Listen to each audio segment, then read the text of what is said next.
Kenobi, a show like no other. Why do I have such a crazy relationship with you? You are one of the most unique and iconic things in Star Wars I've ever seen in the last 10 years. Look at you. Story, the characterization of Obi-Wan, the story of Reva and her internal and external struggles, the Inquisitors, the planets like Daiyu and Jabin, incredible. This show is more than a surprise, and that's saying something. With all the stuff in Star Wars, I'm sorry guys, Rogue One, Book of Boba Fett, these things were just very underwhelming and disappointing. You see the quality in Kenobi, and it shows you Disney has the potential to do great things. Kenobi is a huge breath of fresh air. You see, not only do they characterize Obi-Wan quite well, but they develop and show some epic feats from characters like Reva and her backstory and her current story intertwine in a way that gives her more depth and makes the overall story more compelling. You see, Kenobi is more than just a show. It's a relic, an underrated gem in time. A show like this can only come once in a lifetime. Showing Luke when Kenobi saw him, whoa, that was incredible.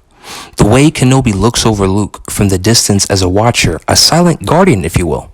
The way Kenobi struggles and is in conflict with himself, doubting whether he would or even could save young Leia. Showing the development of Leia and Ben, because in A New Hope, how did Leia and Ben already know each other?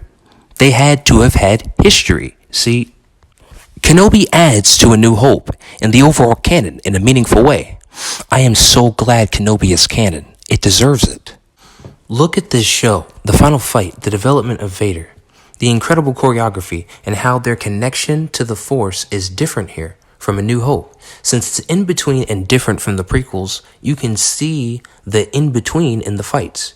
You can see it in their emotions, the way they speak. You can feel the intensity and depth in their fights. Their connection to the Force, you can actually tell Kenobi's connection is lower than before.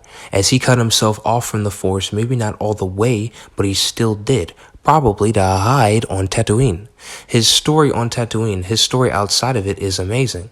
The planets you go to on Kenobi are breathtaking.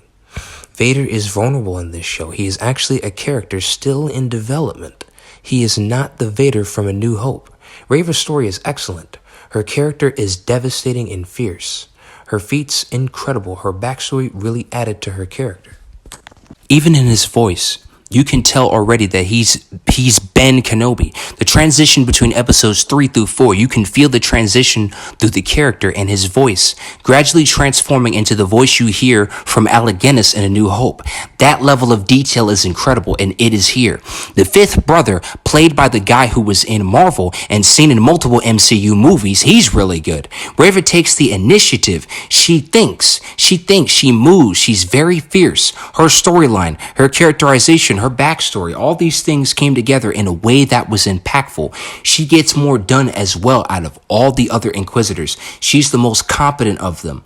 Owen and Senator Organa were so well written and well acted. They very well for the story, especially Owen. He's underrated. His scene with Reva was haunting. His scene with Kenobi, that's one of my favorite scenes. It's incredible when he speaks about Luke to him. And Owen's response. They have so much essence in the dialogue and interactions between them. This show is so underappreciated. It's been my pleasure to talk about this.